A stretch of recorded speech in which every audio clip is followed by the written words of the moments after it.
I think in the business world, you meet a lot of successful people, right? People who think they're a success and they want you to think they're a success too. And sometimes you see right through them. I'm excited for you to meet our next guest because we're talking about success, but we're talking about it in a very real way. Al Mothersbaugh is next.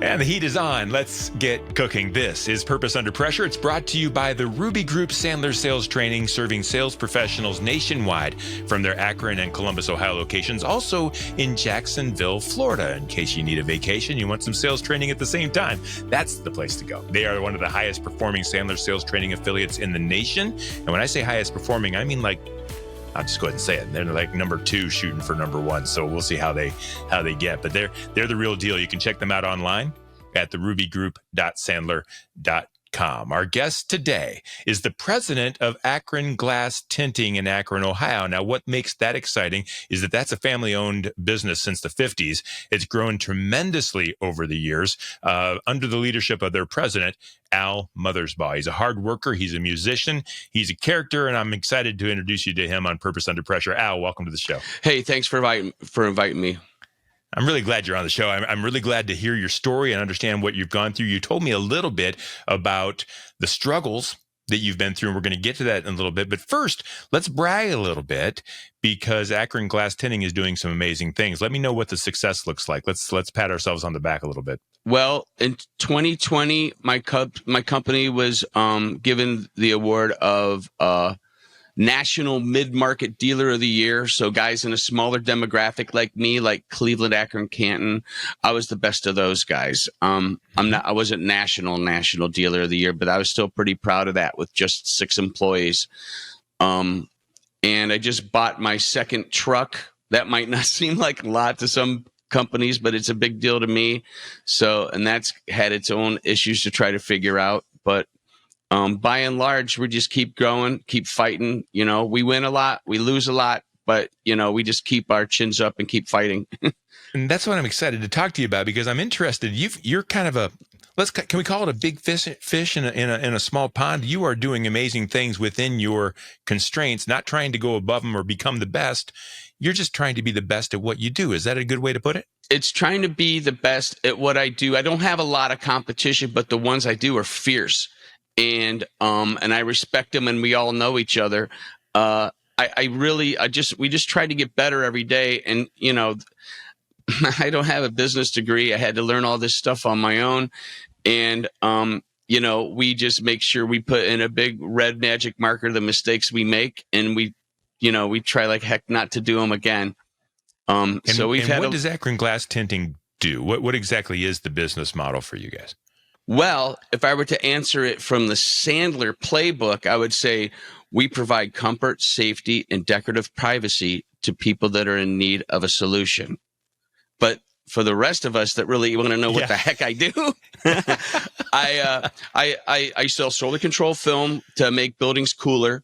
So what I can do is I can plug in what a building pays per kilowatt hour and then give them a model that. I'll send all the info to the eggheads up at 3M in Minnesota, and we can model that and tell them what their expected payback is. And that's done a lot for me. Look up, there's an acronym PACE, P-A-C-E, that's Property Assessed Clean Energy. There's a lot of grant money out there for that.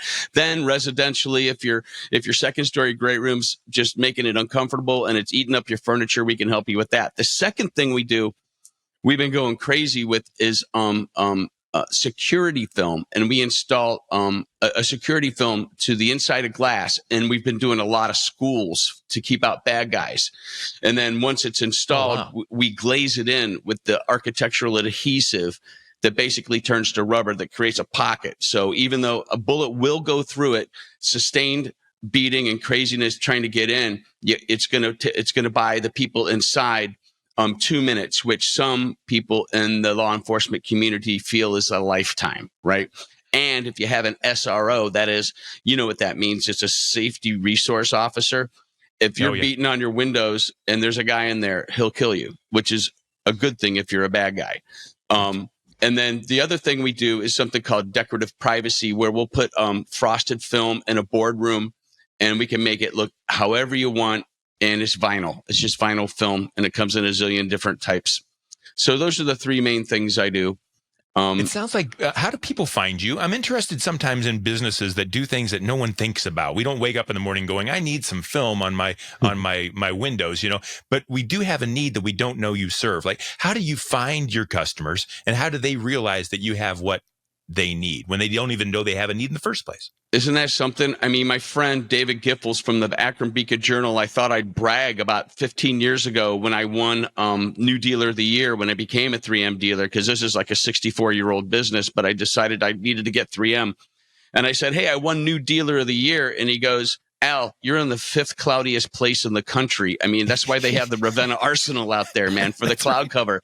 So to answer your question, it's just a slow grind of just a drip marketing, you know, just trying to be at a bunch of little places at once. But I will tell you the thing that has worked for us the best, and that is we don't spend money on advertising. We don't spend any cash on slick magazine inserts. We get on the phones and we reach out to end users, but more importantly, we reach out for referral agents. Building that referral agent network has been clutch for us. I've built a book of business that's galvanized against competition because I have been able to be there when they need me. And I tell them, I go, look, I'm going to make a mistake someday, you know, and we need to figure out how to fix it because I'm never going to turn my back on you. And that formula has worked. And can I just throw something else in? There's something I call guerrilla marketing, where if we get a print, if we get any type of information with a possible referral agent in it, we'll write it down and then we'll circle back with them. An architectural drawing, there's an architect, there's glazers, there's demountable partitions, which is a fancy word for glass office cubicles, right? Mm-hmm. And anybody else that can use this, we'll just go and glean that from the print and reach back out to them. And it's like, it's free. It's free. All you have to do is pick up the phone and take some donuts to people, you know? Yeah. Just helping people is how it gets. You know, folks, if you're listening to this, we're talking about a small business owner. About 98% of the people that are out there that are running business are just like you, Al. They're one guy or a family. They're trying to employ some people, trying to make enough to put the money on the food on the table, you know, and grow one by one and through customer referrals. And I'm interested in your purpose, why you do what you do, and what gets in the way. That's this show, Purpose Under Pressure. I'm interested in why you do what you do and what's happened in the past that's kind of caused you to stumble a little bit and how you did it. Well, that's a lot. That's a lot to answer. So you're probably going to have to come back in with some of the stuff to remind me what you. but that's my job. I'll keep you on point. The reason I do what I do is because if I'm going to trip through this life and stub my toe and stuff, I'm going to do it on my terms. I love a Sandler. A lot of Sandler is, you know, if you're going to lose it on your terms. And Michael laughed because I pretty much became an expert of ruining everything.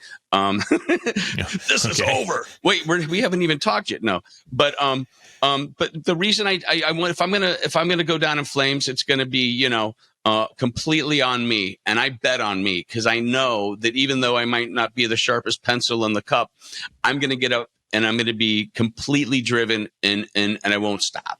I won't stop. And then How'd you know, I also that. How'd you learn that, Al? How'd you learn that failing is the best way to get better? Abject fear. Yeah.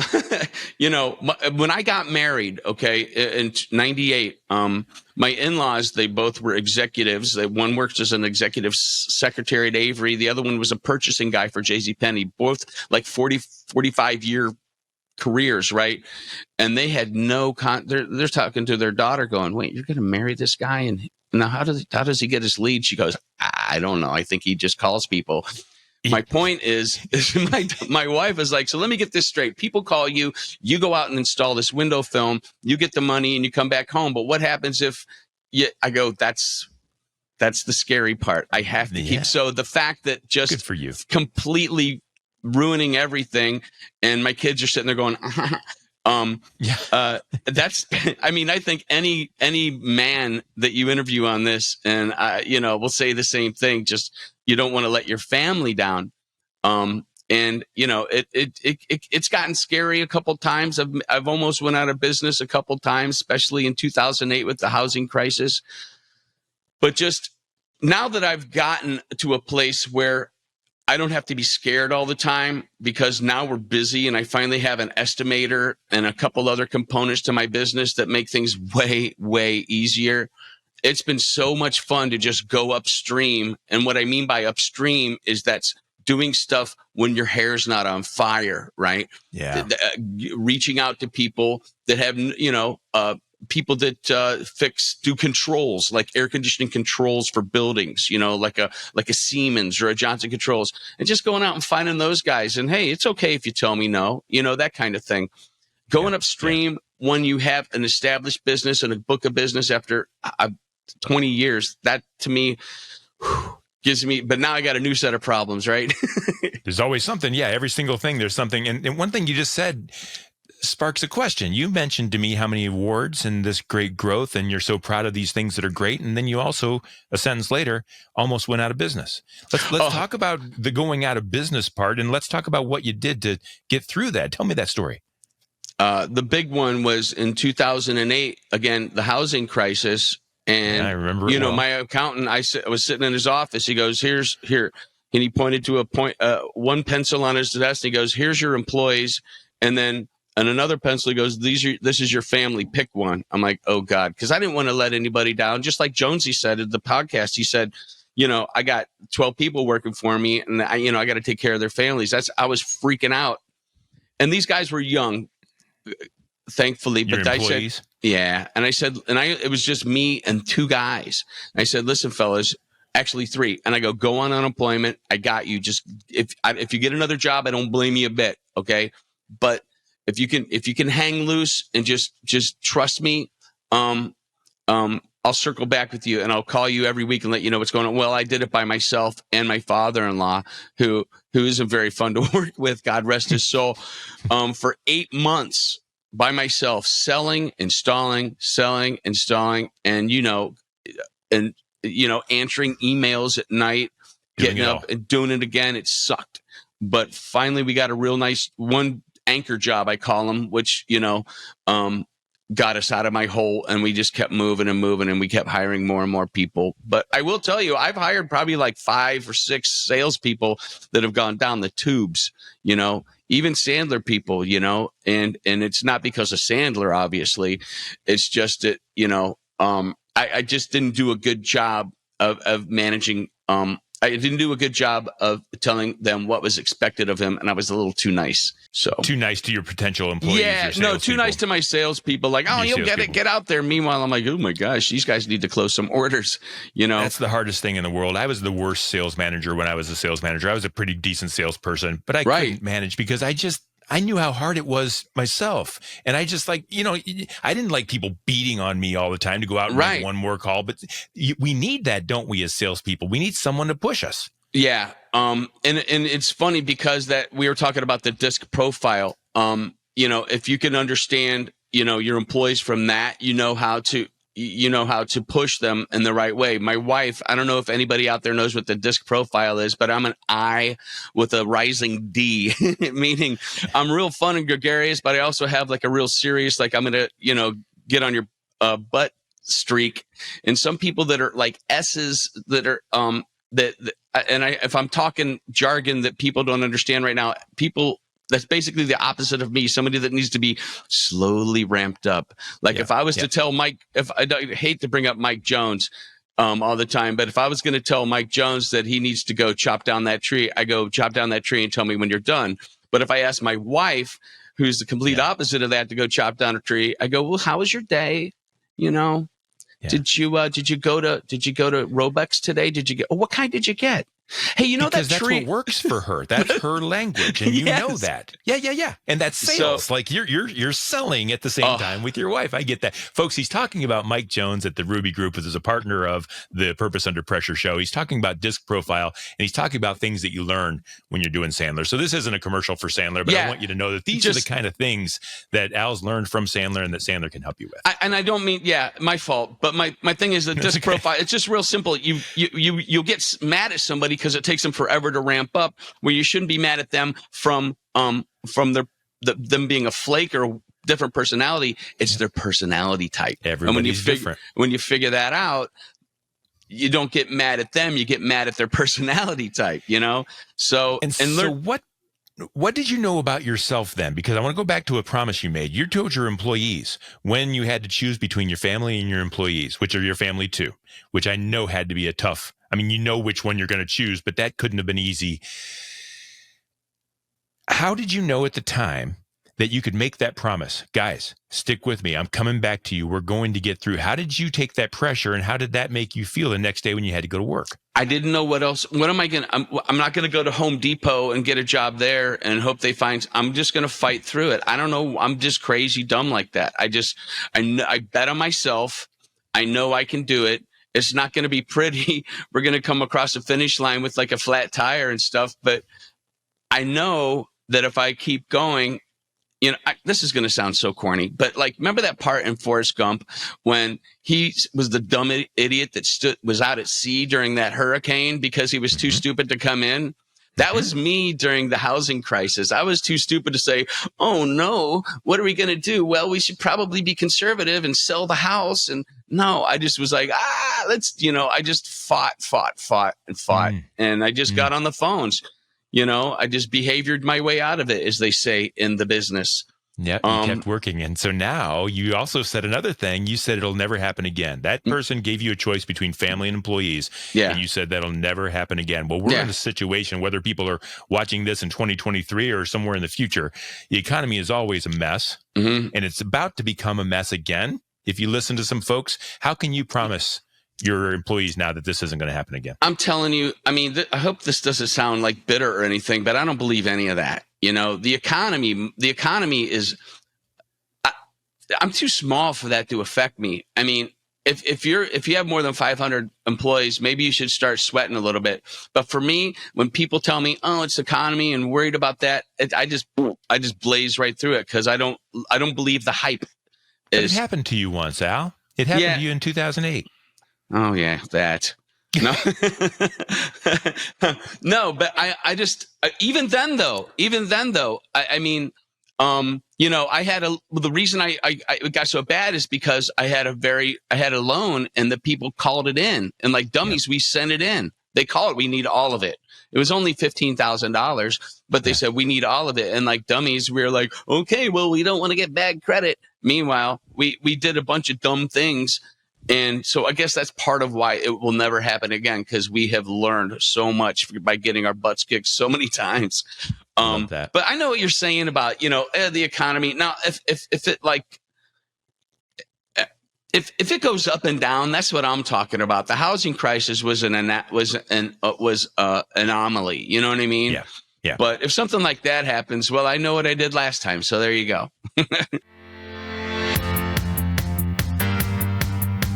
On the rule, only decision makers can get other people to make decisions. Each and every day, we have a decision to make.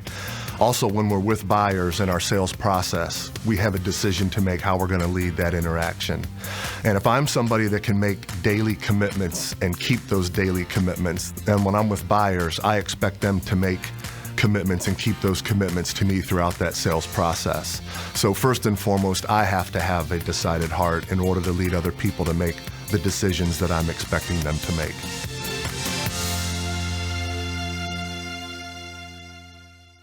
So what are the pressures? What's the next step for Akron Glass Tinting, and what are the pressures that are going to kind of hold you back? What are you going to have to overcome here moving forward? Okay, this is hard. There's this book called The E-Myth by Michael Gerber. And he's like, look, if you don't make a franchisable prototype of your business, even if you never plan on selling it, you're doing it wrong. That means even something when the toilet paper's empty in the bathroom, where is it? How do you put it on? Do you put it with the flap going this way or under? I mean, literally that granular. And I've been trying to do that with my business for so long. And each time I get the new iteration of it, something changes. And let's say you got it all done and it's like, then you drop the pen. You're like, I'm done. You got to get buy-in. That is so, I just don't know. I've had people tell me, Buy-in from who, Al? From my From who? employees to do Yeah. what's in the manual and the standard operating procedures, Dude, I have everything written down from what to do. Get in the car, turn the key away from you. When you get to a house, take off your shoes. I mean, and wear booties or whatever, put down our little rug we have, la, la, la. All of it's in there. But to get people to do it on a daily basis is absolutely impossible. I'm sure there's people out there that would tell me what to do next. But yeah, I have a really nice looking standard operating procedures manual, but my guys, they'll be in a hurry and they'll run out the door. They won't check and see if there's scrap available because they don't have time. They're just going to cut it off the roll. And I'm like, no, that's why. So there's a whole bunch of stuff. We just keep going. My estimator, he has a weird first name. It's Dart, D-A-R-T. You know what he said? He goes, they're like kids. You just have to keep telling them. I'm like, yeah, but you can't fire your kids, can you? So I don't know. Yeah. I don't know. So we just try to, and I've learned the hard way that you can't be always, follow, do what I say this way. If you don't like it, you can leave. You can't do that anymore. You shouldn't do that. Nope. And so I have to, it's just, that's what wears me down. I'd rather be out selling. I'd rather be out convincing, helping people to convince themselves that they need solar control window film in the fifth cloudiest place in America. Yeah. Yeah. And isn't that what the E-Myth is all about? When you love to do something in your business and yet you own the business and they conflict and you're trying to do what you're great at and you're running a business failing every other day, right? Trying to help people who aren't great at it be better. It's almost counter, but you keep on going. What are the things that, if you were able to maximize this opportunity, this standard operating procedures, do everything the way, what would the benefit to Akron Glass Tinting be if you were able to get it done perfectly? I could take a day off. Yeah, every once in a while. To be honest, we would be more profitable. Everybody would be proud because there's not any gray area. Like we came and we didn't know what to do. And then, it would all be in black and white for everybody that has a high need for succinctness, if that's a word, all the way down to the people that just, go with the flow and want to have and are fun to be with when you work. I want it to cover all that and have everybody know that there's something how to do something, everything upside down, back and forth, front to back, and not see, there's nothing worse than sending your people out on a job and have them look bad. Believe it or not, they don't like being embarrassed that the sales professionals and the production team didn't get them dialed in for their job. It's super embarrassing. Right. And what that does is it erodes morale. Okay. Yep. And then there starts to be animosity towards the people that have set the job up because they're just sitting back smoking cigars, collecting their commission. And it's that you have to, that's the whole, you have to care about the process all the way through. We've gotten to the point where my estimator and I will go out and look at jobs 2 or 3 times just to make sure that it's okay. Just to make sure, hey, this is where you park. Larry, he's kind of mean. So here, take a box of donuts. His dog is named Scruffy. I mean, that's what I'm talking about. Mm-hmm. And customers love it. And that's the key. So I'm talking to a salesperson here, which I love. I could do this for hours. We're running out of time. But salespeople, by definition, want to do better. Like there's just a piece in us that says it's never good enough. There's always some disaster around the end. I've always got to prep a little harder. I've got to work a little harder. I got to make this goal or whatever it is. And when we get into positions of business ownership, we want the customers to like us. We want everything to go really well. We want to earn the next deal and get the next referral. And we're hard on ourselves. And I remember sitting, and we talk about Sandler a little bit in the Ruby group, and I sit in these sales meetings and we just beat ourselves up. How can we be better? How can we call more people? How can we get more? So that's my take on it, but I'm interested. I want to give you a shot here and think about this. What are you most proud of? You've done a lot right, Al. And so give yourself a break. What are you most proud of in the ownership and the running of Akron Glass Tinting? That's easy. My kids, my lifestyle, my wife. Here's the deal. I've said that my dad said this to me when I was a kid, and he goes, Al, there's going to be a time when you're like, remember when my son's named Cooper? Remember when Cooper made that diving stop at second base and threw that guy out from his knees? But you're going to remember that. But you're not going to remember that great sales call I had that one time and I sold that job. My point is running my business, and I guess finally got it out of me. My whole reason for doing this is because I didn't want to be locked in by somebody else telling me I had to work late. I was the chief of Indian guides and Indian princesses, for my kids. I have a boy and a girl. I didn't miss anything. I was a great dad. I have zero regrets. So I wanted to be there for my kids and be able to do what I wanted when I wanted to do it. If they were sick, I could cancel a sales call, go pick them up from school if my wife was doing something.